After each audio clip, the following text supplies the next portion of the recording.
اعوذ باللہ من الشیطان الرجیم بسم اللہ الرحمن الرحیم۔ قیامت کا اطلاق دو قسم کے واقعات پہ ہوتا ہے۔ ایک تو وہ جسے عموماً قیامت صغریٰ کہا جاتا ہے، یعنی وہ وقت جب انسان جان دیتا ہے، دم توڑتا ہے، وہی اس کے لیے قیامت ہے۔ ام المومنین سیدہ عائشہ رضی اللہ تعالیٰ عنہ سے روایت ہے کہ تند مزاج بدو خدمت نبی صلی اللہ علیہ وآلہ وسلم میں حاضر ہو کے پوچھا کرتے تھے کہ قیامت کب آئے گی، تو آپ صلی اللہ علیہ وآلہ وسلم ان کے سب سے چھوٹے بچے کو دیکھ کر فرمایا کرتے تھے کہ یہ بچہ زندہ رہا تو اس کے بوڑھا ہونے سے پہلے تم پر قیامت آ جائے گی۔ حضرت داؤد علیہ السلام جو کہ بادشاہ بھی تھے اور پیغمبر بھی، ان کا ایک سمجھدار وزیر ہوا کرتا تھا جو کہ داؤد علیہ السلام کی وفات کے بعد ان کے بیٹے سلیمان علیہ السلام کا بھی وزیر بنا۔ ایک روز سلیمان علیہ السلام اپنے دربار میں وزیر کے ساتھ بیٹھے تھے کہ ایک شخص آیا، سلام کیا اور آپ سے باتیں کرنے لگا، لیکن اس دور بار بار وہ وزیر کو گھورتا رہا۔ وزیر نے گھبرا کے کچھ دیر بعد سلیمان علیہ السلام سے پوچھا کہ اے اللہ کے نبی، یہ آدمی کون تھا جو مجھے گھور گھور کر دیکھتا تھا؟ تو سلیمان علیہ السلام نے جواب دیا کہ یہ موت کا فرشتہ تھا جو بھیس بدل کر آیا تھا اور غالباً تجھے ہی ڈھونڈتا تھا۔ وزیر سلیمان علیہ السلام کے پیروں میں گر کے رونے لگا کہ حضور، آپ اللہ کے برگزیدہ پیغمبر ہیں، آپ کا سمندروں اور ہواؤں پر بھی راج ہے، مجھے کہیں دور ہندوستان بھیجوا دیں۔ حکم سلیمان علیہ السلام سے تیز آندھیاں وزیر کو وادی ہند کے کسی دور علاقے چھوڑائیں۔ سلیمان علیہ السلام کے دربار میں اگلے روز وہی موت کا فرشتہ انسانی شکل میں دوبارہ حاضر ہوا اور کہا کہ اے اللہ کے نبی، کل میں آپ کے وزیر کو اس لیے گھور رہا تھا کہ آج اللہ کے حکم سے اس کی روح مجھے نکالنی تھی، آج ہندوستان سے حکم کے مطابق اپنا فرض ادا کر کے آپ کی خدمت میں حاضر ہوا ہوں۔ اللہ تعالیٰ کا ارشاد ہے، کہہ دیجئے بے شک موت جس سے تم فرار ہوتے ہو وہ تو یقیناً تمہیں ملنے والی ہے، پھر تم اس کی طرف لوٹائے جاؤ گے جو غیب اور حاضر کو جاننے والا ہے، پھر وہ تمہیں جتلائے گا جو تم عمل کرتے ہو۔ تم جہاں کہیں بھی ہو موت تمہیں پا لے گی، خواہ تم مضبوط کیلوں میں ہو۔ مشورہ آپ کو یہ کہ ابھی سے چھوٹی قیامت کی تیاری شروع کر دیں، بڑی قیامت کی منزلیں آسان ہو جائیں گی۔ آپ کو دنیا میں ایسے لوگ اکثر جگہوں پہ ملیں گے، بے شمار ایسی شخصیات ملیں گی جو قرآن کریم کا انکار کرتے ہیں اور انبیاء اسلام کے منکر ہیں، جو تسلیم ہی نہیں کرتے کہ سزا و جزا کا کوئی نظام ہے اور جنت اور دوزخ کو بھی نہیں مانتے۔ لیکن کوئی ایک ایسا شخص آپ کو نہیں ملے گا جو موت سے انکار کرے۔ موت اٹل حقیقت ہے، ایک تلخ حقیقت جس کا مشاہدہ ہر انسان ہر روز اپنی آنکھوں سے کرتا ہے، اپنے سامنے لوگوں کو مرتا دیکھتا ہے، اپنے پیاروں کو دنیا سے جاتا دیکھتا۔ اس نے اپنی صحت اور زندگی کی حفاظت کے لیے ہزاروں طریقے بنا لیے، بے شمار دوائیاں، ڈاکٹر، ہاسپٹل، تحقیقات کیسے کی جائیں، کس طرح سے ٹیسٹ کروائے جائیں، کون سا کھانا کھایا جائے، لیکن اس کے باوجود ایک بھی سائنسدان موت سے بچنے کا طریقہ دریافت نہیں کر سکا۔ حضرت سیدنا امام غزالی رحمۃ اللہ علیہ اغیار العلوم میں فرماتے ہیں کہ عین جاں کنی کے عالم میں کسی نے خلیفہ عبد المالک بن مروان سے پوچھا کہ آپ اس وقت خود کو کیسا محسوس کرتے ہیں؟ تو خلیفہ نے جواب دیا بالکل ویسا جیسا کہ قرآن شریف کی سورہ انعام کی آیت 95 میں اللہ تعالیٰ ارشاد فرماتے ہیں، اور بے شک تم ہمارے پاس اکیلے آئے جیسا کہ ہم نے تمہیں پہلی بار پیدا کیا تھا، اور پیٹھ پیچھے چھوڑ آئے وہ مال و متاع جو ہم نے تمہیں دیا تھا۔ خواہ کوئی غربت میں حضرت یحییٰ علیہ السلام ہو، خوبصورتی میں یوسف علیہ السلام، خاموشی میں زکریا علیہ السلام، یا درازی عمر میں نوح علیہ السلام، چاہے کوئی عدل و انصاف کرنے میں نوشیر و عادل ہو، ذہانت میں سقراط یا بقراط ہو، عشق میں مجنو ہو، یا سیاحت میں ابن بطوطہ یا البیرونی، رعونت میں نمرود ہو، یا فتوحات میں سکندر اعظم، غداری میں میر جعفر ہو، یا حکمرانی میں جلال الدین اکبر، سب کے لیے سورہ آل عمران کی آیت کہ ہر جان کو موت چکھنی ہے۔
ممکن ہے آپ میں سے کچھ اصحاب اس سے پہلے اینڈ آف ٹائمز کے عنوان سے مختلف مواقع پہ گفتگو ٹی وی پر یا ڈی وی ڈیز پہ سن چکے ہوں۔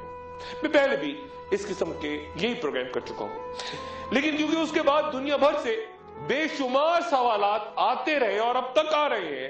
اور ختم ہونے کا نام ہی نہیں لیتے، کیونکہ اس قدر تیزی سے واقعات تبدیل ہو رہے ہیں ہمارے ارد گرد، تو جو کچھ میں نے اس سے پہلے تب باتیں کی، جو کچھ ہو رہا ہے خصوصاً مشرق وسطیٰ میں یا پھر افغانستان، یورپ، مشرق بعید میں، وسطی ایشیا میں، امریکہ میں، کیا مذہب اس کی توجیحات پیش کرتا ہے ان واقعات کی جو آج ہم دیکھ رہے ہیں؟ کیا ہمیں بتائی گئی؟ کیا اس آخری دور یا آخری دور سے پہلے کے دور میں ان کی نشانیوں سے دور ابتلا کا کوئی تعلق بنتا ہے؟ کیا امام مہدی تشریف لا چکے ہیں؟ کیا ان کا ظہور ہو چکا ہے یا ہونے کو ہے؟ اور اگر نہیں تو یہ کب تک ممکن ہے؟ کیا دجال آ چکا اور کہیں موجود ہے؟ کیا وہ ایک مافوق الفطرت ہستی ہے یا ایک پورا نظام ہے اور کب سے ہے؟ اور کیا یہ ضروری ہے کہ جس انداز میں اسے مختلف اکابرین لیتے ہیں وہ سب کچھ درست ہو، یا پھر سب کا سب غلط؟ وہ سب غلط فہمی کا شکار ہو کے خود اس کے دھوکے میں آ چکے ہوں، کیا یہ ممکن ہے؟ پھر موجودہ دور کی افراتفری اور قتل و غارت، آخری دور کی وہ جنگیں جن کا حوالہ مستند احادیث میں موجود ہے، اس ہجان کے دور میں جہاں T V, radio, internet, social media اور اب پوسٹ انٹرنیٹ یعنی انٹرنیٹ کے بعد کی دنیا پر سائنسدان غور کر رہے ہیں، کیونکہ سائنس جس قدر تیزی سے پھیل رہی ہے، ترقی کی منازل طے کر رہی ہے، بظاہر اس بات کا ہر ایک کو یقین ہے کہ چند سال بعد وہ ہزاروں طریقے جن کے ذریعے دنیا بھر سے ہر لمحے کی خبر ہم تک پہنچتی ہے، مختلف انداز اختیار کر چکے ہوں گے، اور تب آج سے کہیں زیادہ درست اور غلط کے درمیان